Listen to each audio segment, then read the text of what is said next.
네, 안녕하세요. 새신랑으로 돌아온 정마트입니다. 자, 요즘 신축 아파트들이 많이 생기다 보니 입주 전 주방 가구 교체를 하기 위한 견적 문의가 굉장히 많아지고 있습니다. 사실 신축이다 보니 토탈 인테리어보다는 주방이나 욕실 등 부분적인 교체를 많이 생각하고 계실 텐데요. 자, 그래서 저도 최근에만 아파트 사전 점검일에 실직 현장들을 많이 다녀왔는데요. 아파트 특판 가구의 특성상 마감 품질은 바라지도 않지만 주방보다 더 크게 빠지는 구조나 레이아웃을 보고 많이 아쉬웠는데요. 자, 이러한 신축 아파트 주방 인테리어를 계획하고 계시다면 일반 인테리어 현장이나 거주 중인 현장보다는 조금 더 주의 깊게 체크해야 할 부분들이 있습니다. 자, 그래서 이번 영상은 신축 아파트 입주 전 부분 인테리어 예정이신 분들을 위해 준비했습니다. 또 신축 아파트가 아니더라도 단 한 번도 인테리어를 하지 않은 현장에서도 어느 정도 중복되는 부분이랍니다. 자, 끝까지 지켜봐 주신다면 분명 도움 되실 거예요.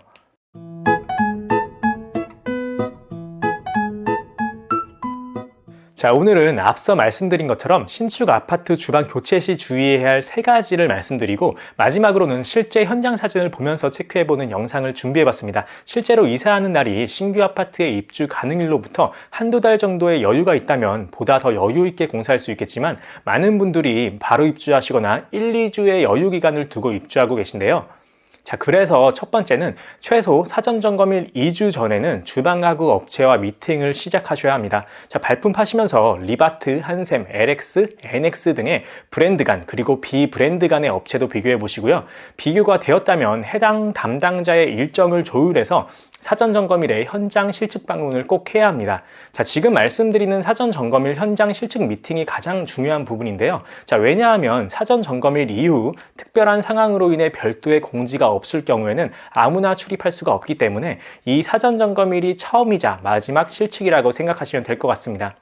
또 보통 주방 인테리어는 추가되는 타 공정이 없을 경우에 아파트 입주 가능일부터 바로 철거와 타일 작업 후에 주방 시공을 하는데요.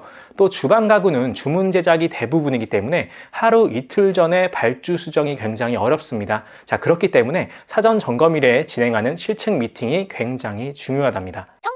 자, 이어서 두 번째는 조금 전 말씀드린 첫 번째와 연결되는 아주 중요한 부분인데요. 자, 신축 아파트 특성상 입주일 전에 지정된 사전 점검일 외에는 특별한 경우가 없는 이상 방문할 수가 없습니다. 자, 그래서 사전 점검일에 현장 체크를 일반적인 인테리어 현장보다 더 꼼꼼하게 체크해야 하는데요. 자, 생각보다 많은 분들이 주방 인테리어를 할 때 가로, 세로, 벽 길이만 실측하면 되는지 알고 직접 실측하셔서 상담하고 바로 주문 요청을 하시는 분들이 계신데요.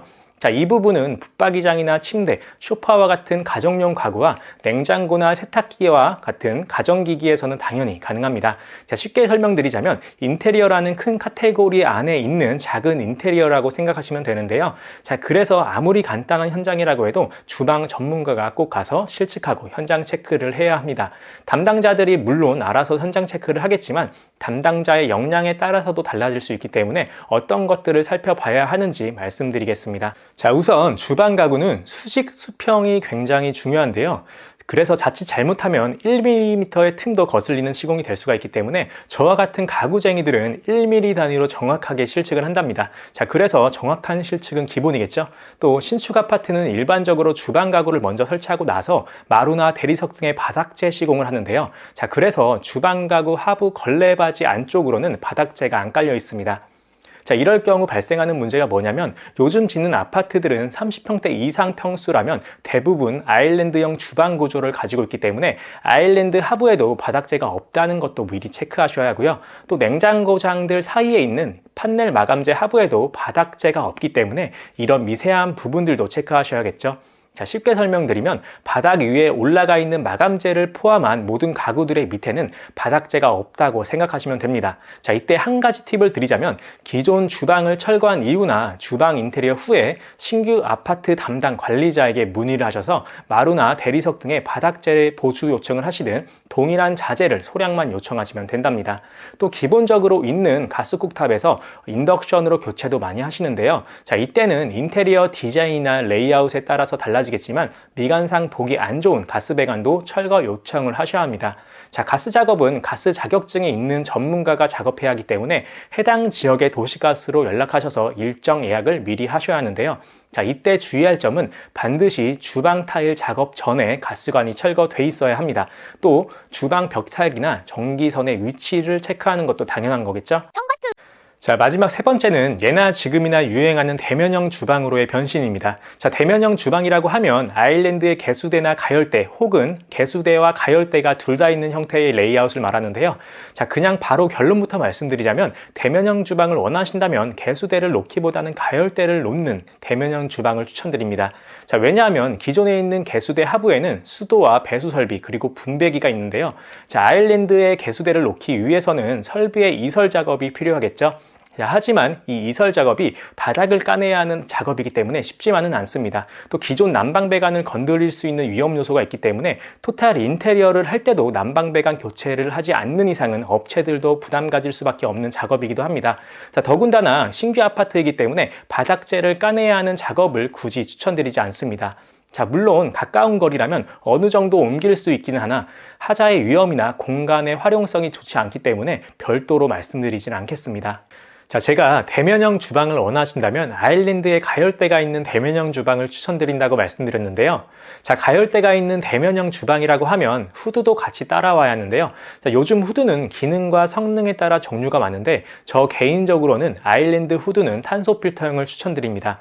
자, 여러 현장을 다니면서 아일랜드 후드에 자바라를 연결해서 사용도 해보고 동일한 후드 제품을 개조해서 탄소 필터로도 사용해봤는데 동일한 제품이라고 할지라도 탄소 필터형이 오히려 소음도 작고 성능도 좋았습니다. 자, 하지만 단점이라고 하면 주기적으로 탄소 필터 교체가 필요하다는 건데요.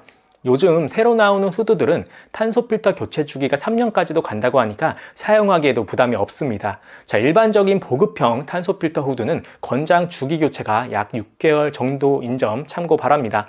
자, 대면형 아일랜드 주방과 후드에 대한 더 많은 정보가 궁금하시다면 지금 제가 위에 영상 주소 남겨드릴 테니까 눌러봐 주시면 되겠습니다. 자, 마지막으로 제가 여태 했던 말들을 정리해서 실제 현장 사진과 3D 작업물을 보면서 정리해 드리겠습니다. 자, 최근에 지은 30평 이상의 신규 아파트 중에서 가장 많이 볼 수 있는 주방 구조를 준비해 봤는데요. 자, 바로 디귿자형 아일랜드 구조의 양 옆으로는 냉장고 공간과 팬트리 공간이 있는 구조랍니다. 자, 이 구조가 요즘 나오는 아파트에서 가장 많이 볼 수 있는 구조인데요. 주방을 정면에서 바라봤을 때 주방 창문 하부에는 개수대가 있고 우측으로는 가열대가 있는 구조인데, 자, 제가 여기서 의아해했던 건 작은 사이즈의 주방도 아닌데 굳이 왜 우측의 주방벽보다 더 크게 주방을 꺼내놨을까였습니다.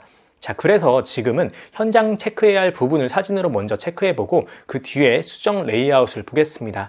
자, 우선 가구와 바닥이 맞닿는 곳을 보면 화이트 실리콘이 보이죠? 저 뜻은 하부에 바닥재가 없다는 뜻입니다. 하부장뿐만 아니라 냉장고장 좌우측과 그리고 사이에 있는 판넬에도 바닥재가 없습니다.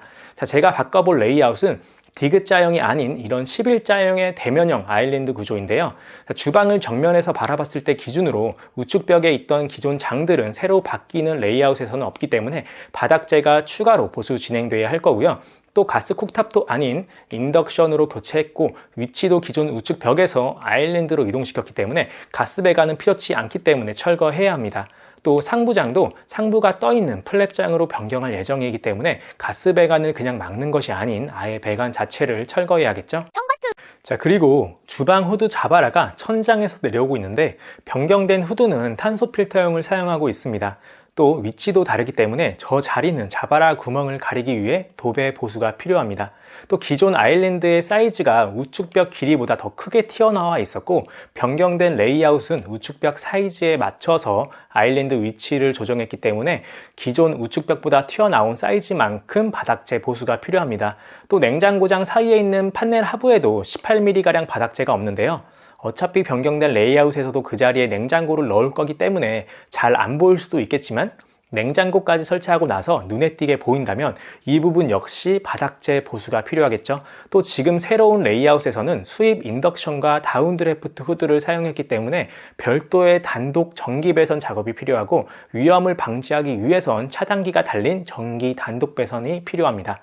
또 주방 담당자들도 놓칠 수 있는 부분인데 지금 체크된 부분들을 보시면 일반 도배가 아닌 가구 자재로 벽 판넬 마감이 되어 있는데요. 자, 이 부분 역시 교체될 컬러의 가구 마감재를 사이즈 동일하게 발주해서 작업해야 깔끔하게 시공이 완성된답니다.